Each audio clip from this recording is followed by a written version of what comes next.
So one of the things that seems to drive people crazy when it comes to breakups and reconciliation is trying to track reconciliation.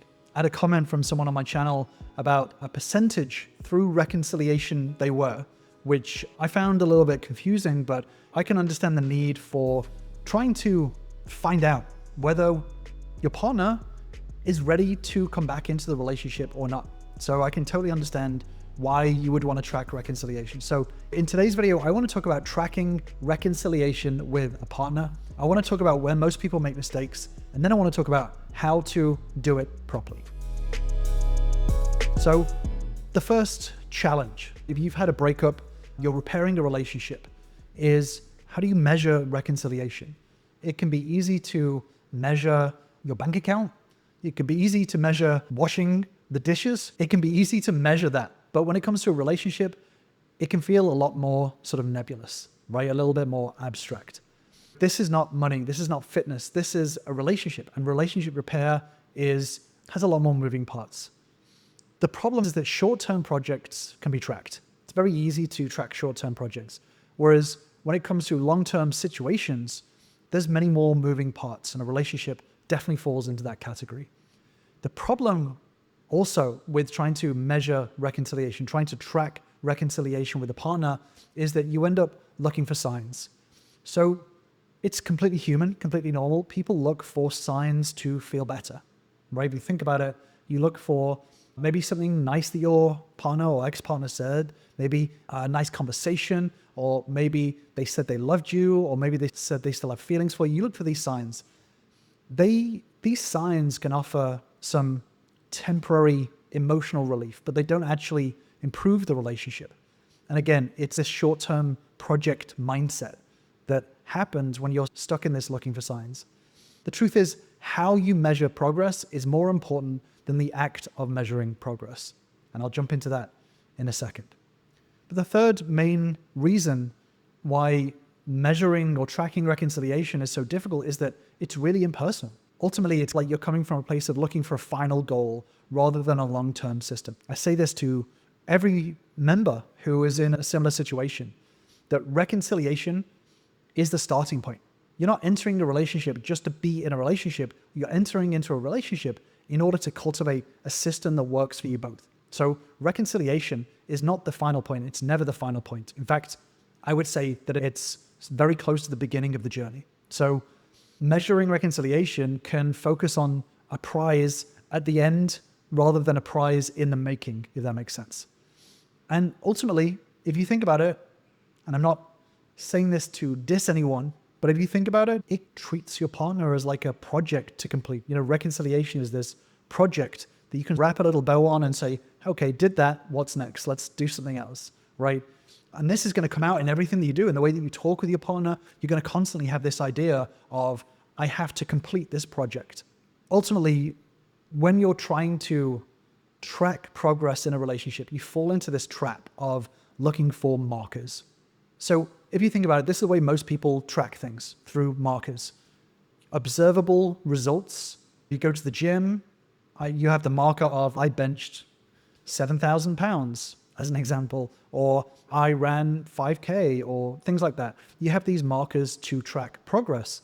And this is obviously very problematic when it comes to reconciliation, because it's a completely inaccurate reflection of what's going on. Markers do not reflect the true direction of the relationship. So during reconciliation, as you're repairing the emotional environment, your partner may start to say a lot of things that they've held in for a long time. So it can feel like an influx of these negative markers. But the truth is that these markers have been there for a long time. They're only just coming out now. So it can be an inaccurate reflection as to where reconciliation actually is for you both. And in the same way, you can have a nice conversation, but you're not actually working on the stuff that has an actual impact on the relationship. The foundations can still be crumbling. The other problem is that when you're looking for these markers, is that you end up getting this very selective data bias. So our brains can pick the data that we want to see based on our mood. So if you sit there as an optimistic person, you can look at all the good data. You can say, oh, we had a nice conversation here. She said she loved me here. We slept together on this date. You can look at only the good data. Whereas all of the other data is going to be really important to actually move the relationship forward and actually build that strong relationship.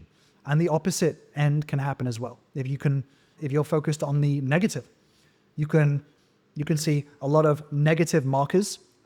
She said this to me. She said she doesn't love me anymore. She said she loves me, but she's not in love with me. Or he said that he doesn't have feelings for me. You can look at all of the negative data and you ignore the actual positive data. So you have a selective data bias as a human being. So when you look for markers, the markers that you look for are going to be based on your mood and your general outlook and not actually reflective objectively as to how reconciled you are or the current state of the relationship. So this is really important. But most of all, when you're looking for these markers, for these signs, then you end up being a victim of circumstance. You end up being pulled around by all of these markers. So you feel great when you look at the positive data, or you feel really terrible when you look at the negative data, and you end up being pulled around by all of these markers rather than focused on the stuff that's actually moving the relationship forward. This means that you end up in a very reactive state, which actually has a massive negative impact on the relationship, because if you are trying to lead a relationship forward and show how good a relationship can be, then if you're constantly in a reactive state, then it means that it's very difficult to trust you, because you're only ever reacting, you're never actually responding long term. So this is some of the stuff that we can fall for when we fall for this trap of looking at markers, trying to track via markers. If you think about it this way, when you become this victim of circumstance, it means that you end up making a lot of reactive decisions. It's kind of like a business.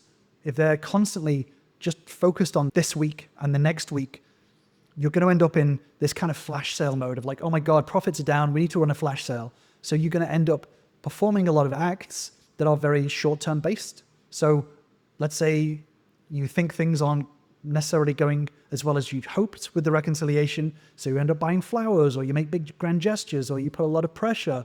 You write a long letter about how much you love your partner, etc. You make all of these short-term decisions, these flash sale decisions, to try to pick it back up again. And this can put a lot of pressure on your partner, and it can mean that they can actually end up being pushed further and further away. If you think about a shop that's always running a flash sale, you lose trust in them. You end up being like, you're always running a flash sale. Are you that desperate for customers that you are just constantly have to have something that's 70% off all the time? Who do you think you're fooling here?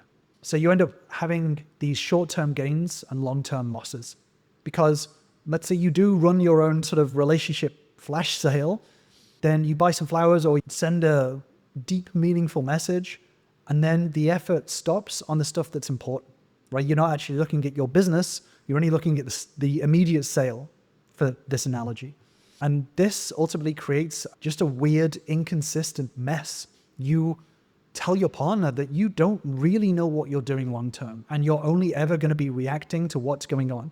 And this comes across as quite a desperate state to your partner, because you're constantly panicking, trying to think of some short-term thing that's going to fix everything, when that's not the way reconciliation works, as we talk a lot about on this channel. And obviously, just before I jump in and dig into what we can do, this is obviously just a YouTube video, so I can't fit everything in one. If you do want to start this journey and you want to focus on what is important for rebuilding and repairing a relationship, then join my relationship bootcamp. This is where all my members start, where you'll learn the fundamentals of everything you need to start turning your relationship around. I'll leave a link in the description if you want to grab your spot. So it's really important to get out of this flash sale kind of mindset. So does all of this mean that we can't track progress for reconciliation? No, actually, there's a lot that we can do to track progress. And this is the big shift that, so many of my members have found, is that once you're looking at what you can and what you can't control, shifting away from this focusing on the markers onto focusing on what you do, on your underlying systems that you can control. This is where everything starts to change, because there's a difference between circumstances, so that's the markers, versus value.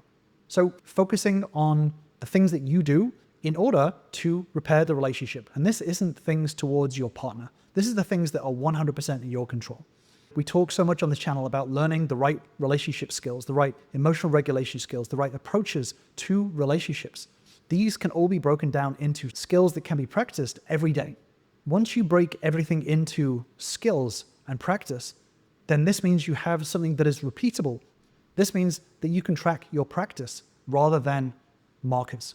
Once you track your practice, it means that you actually develop consistency, which is fundamental in repairing a relationship.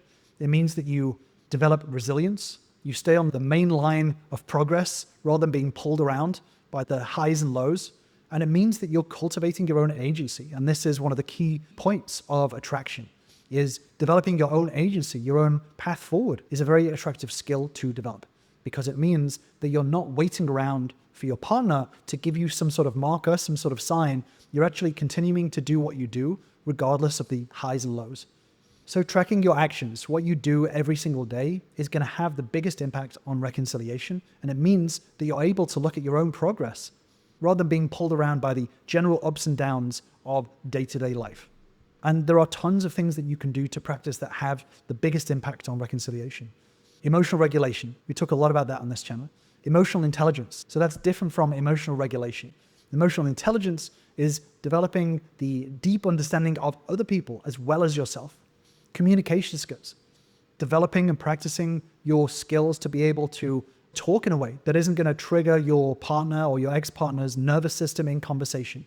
Personal skills. The things that are important to you, the things that top you up day in, day out, whether it's career, whether it's hobbies, all of this stuff. A lot of people get caught up in a lot of useless kind of ideas of what is important for reconciliation. Reconciliation is actually very simple. It's very straightforward, especially when you know what to focus on and what's actually going to have an impact. I've actually done a deeper dive on this, which I'll link to on the screen.